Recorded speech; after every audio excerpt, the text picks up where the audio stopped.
दोस्तों, कोविड-19 का मुकाबला हम और आप मिलकर कर रहे हैं। युवाओं का योगदान इस दिशा में सराहनीय है। हिसार निवासी सॉफ्टवेयर इंजीनियर आलोक छाबड़ा ने एक ऐसी विशेष एप्लीकेशन बनाई है जो नोवेल कोरोना वायरस के फैलाव को रोकने में कारगर सिद्ध हो सकती है।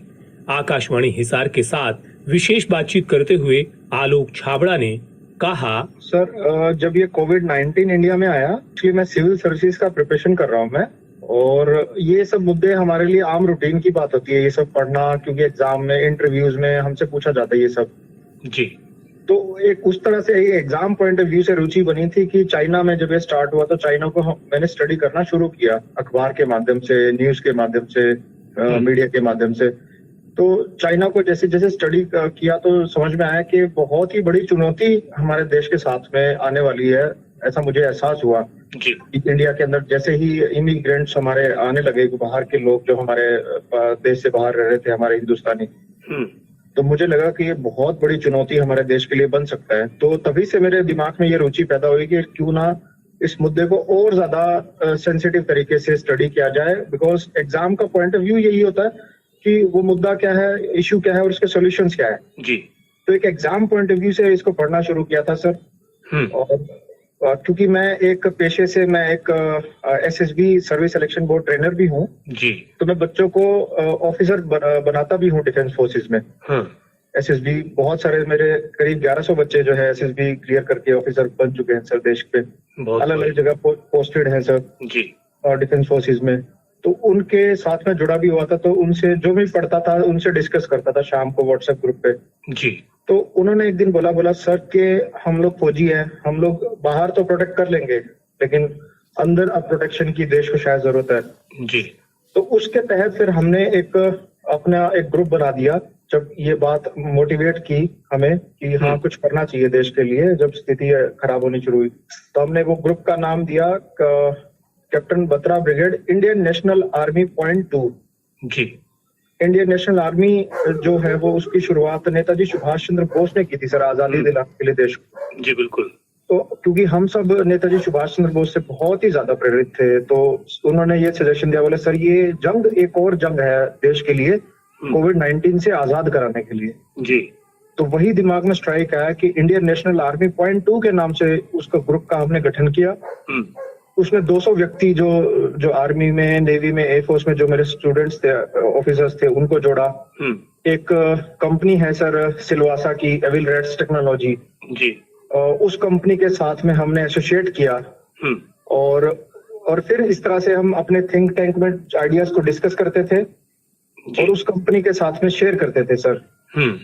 और धीरे धीरे क्या है कि हम हिसार के अंदर जो हमारी डेप्यूटी कमिश्नर है डॉक्टर प्रियंका सोनी मैम जी, जैसे ही हमारा वो एक ब्लूप्रिंट तैयार हुआ, मैंने जाके जो है उनके रेजिडेंस पे मिलना चाहा तो मिल नहीं पाया क्योंकि अधिक मतलब एक तरह से बहुत बड़े ऑफिसर है तो मैं आम आदमी हूँ, तो मेरे लिए मतलब ये सोच पाना भी बड़ा मतलब मुश्किल था कि इतने बड़े अधिकारी से मैं मिलूंगा कैसे। बट टीम के बाकी ऑफिसर्स ने बोला सर आप भी तो ऑफिसर बनाते हैं तो आप एक ऑफिसर से क्यों नहीं मिल सकते।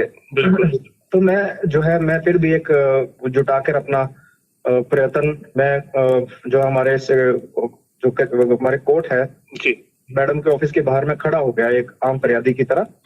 तो जैसे ही मैडम आए एंटर किया तो मैंने मैडम से दरखास्त की कि मैडम मेरी 5 मिनट बात सुनी जाए। तो मैंने उन्हें बताया अपना ब्लूप्रिंट और सारी बात के बारे में बताया, तो उन्होंने बोला कि ठीक है मैं वीडियो कॉन्फ्रेंसिंग कर लेती हूँ। और उनका इतना दरिया दिली थी कि उन्होंने बोला कि ठीक है आप आइए और मैं मीटिंग आपसे आज जरूर करूंगी जी। बिल्कुल। तो उस मीटिंग के तहत मैंने उन्हें पूरा आइडिया समझाया और हमारी कैपेबिलिटी के बारे में उन्हें अवगत कराया कि ये हम आपके लिए कर सकते हैं मैडम, हमारे शहर के लिए, हमारे शहर को बचाने के लिए हम ये 110% कर सकते हैं, हमें कैपेबिलिटी है। तो उन्होंने इतना पॉजिटिव रिस्पॉन्स दिया मैडम ने कि हाँ ठीक है गो फॉर इट जी, आई वॉन्ट के you people just do it एंड ये सब बना के हमें दे दो। तो वहां से एक ऐसा लगा कि एक जैसे किसी ने पीठ थपथपा दी हो, एक अंधेरे में चलते हुए दिए को उसके अंदर किसी ने तेल की बाती उसमें पकड़ा दी हो, उसमें डाल दी हो। तो उस बाती से फिर हम जगमगा उठे सर, और उसके बाद में उस एप्लीकेशन पे कार्य हमने शुरू कर दिया। ये किस प्रकार से कार्य करती है आपकी एप्लीकेशन आलोक जी? सर इस एप्लीकेशन के अंदर एक्चुअली हमने जब डिस्ट्रिक्ट हमारे डिप्टी कमिश्नर साहब से पूछा, मैम से, तो उन्होंने बताया कि जब धीरे धीरे जब ये हमारा लॉकडाउन की जैसे आज परिस्थिति थोड़ी थोड़ी खुलनी शुरू हुई है, जब होगी सबसे बड़ी चुनौती तब आएगी। अभी तो लोगों के हमने घर के अंदर ही बैठने को मजबूर किया, घर के अंदर ही रहें जी। अभी चुनौतियां इतनी नहीं है, लेकिन क्योंकि अर्थव्यवस्था को धीरे धीरे पटरी पर लाने के लिए लोगों को थोड़ी थोड़ी राहत देनी पड़ेगी, घर से बाहर आए जी। उस समय पे लोग घर से बाहर आएंगे, लेकिन लोग एक लिमिटेड नंबर में ही बाहर आए और सीधा प्रशासन से सीधा परमिशन लेके बाहर आए। तो प्रशासन परमिशन किस तरह से दे सकता है, नहीं दे सकता। बहुत सारा ह्यूमन रिसोर्स चाहिए थे लोगों को परमिशन देने के लिए। और दूसरा मकसद सोशल डिस्टेंसिंग को भी बना के रखना है, यानी कि ज्यादा लोगों को कहीं शहर में इकट्ठा भी नहीं करना है। तो इन सारे आइडियाज को हमने सोचा और एक फिर ऐसा एप्लीकेशन बनाया जिसके अंदर आप घर पर ही बैठ के एप्लीकेशन डाउनलोड करेंगे। उसके अंदर जितने भी डिपार्टमेंट्स है जहां जाना चाहते हैं उनका लिस्ट होगा जी। जिस भी शॉप पर जाना चाहते हैं उसका लिस्ट होगा, किसी हॉस्पिटल जाना चाहते हैं उसका लिस्ट होगा। यानी कि एक इंसान जिन भी सबसे ज्यादा जरूरत है जिन चीजों की लोगों को, वो उन सबका लिस्ट हम इसमें डाल देंगे जी। ये एप्लीकेशन उनका लोकेशन फेच कर लेगा यूजर का, और वो लोकेशन फेच करने के बाद में उसे उसके एरिया के आसपास की जहां जरूरत की चीजें वो भी दिखाएगा, और जिन डिपार्टमेंट्स पे लोगों का बहुत ही ज्यादा काम रहता है वो भी दिखाएगा जी। तो वो उसमें परमिशन लेने के लिए अपना रिक्वेस्ट डालेगा। वो रिक्वेस्ट उसका डिपेंड करता है, एक्सेप्ट होगा कि उस जिस जगह जाना चाह रहा है वहां पर मैक्सिमम कितने लोगों को एक समय पर रहने की इजाजत है। जैसे एक मीटर का डिस्टेंस बनाया है तो 5 लोग एक जगह पर रह सकते हैं, जिससे कि सोशल डिस्टेंसिंग का जो आइडिया सही साबित रहे जी। तो उस 5 लोगों में से अगर कोई छठा व्यक्ति नहीं आ पाएगा, क्योंकि घर बैठकर मैं उसमें रिक्वेस्ट डाल रहा हूं कि मैं उस जगह जाना चाहता हूं, तो मेरा वो रिक्वेस्ट एक्सेप्ट तब तक नहीं होगा जब तक वो 5 में से एक, वहां पर जो 5 लोग खड़े हैं उनमें से एक कम नहीं हो जाएगा। बिल्कुल।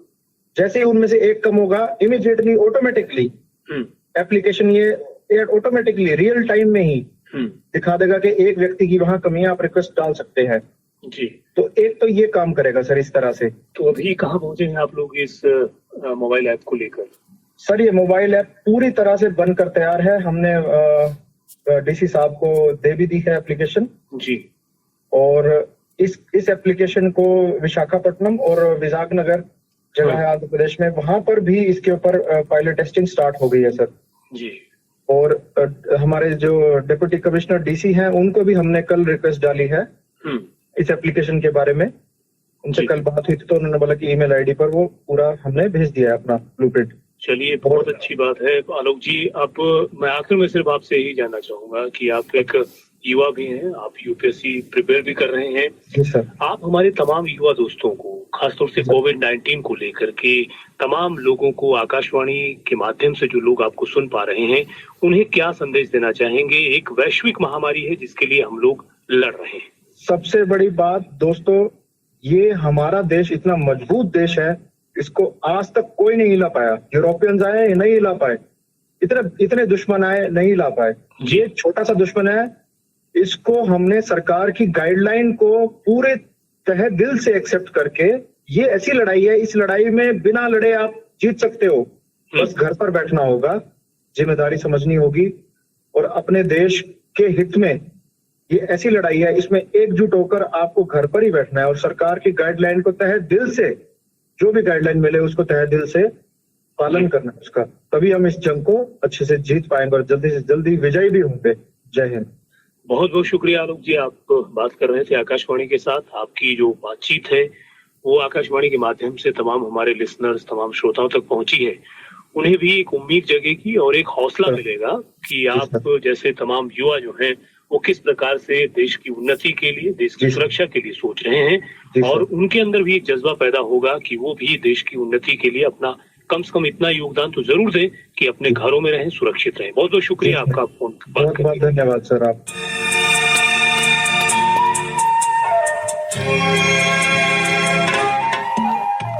आइए अब बात करते हैं मौसम की। आगामी मौसम की जानकारी के लिए आपको लिए चलते हैं चौधरी चरण सिंह हरियाणा कृषि विश्वविद्यालय के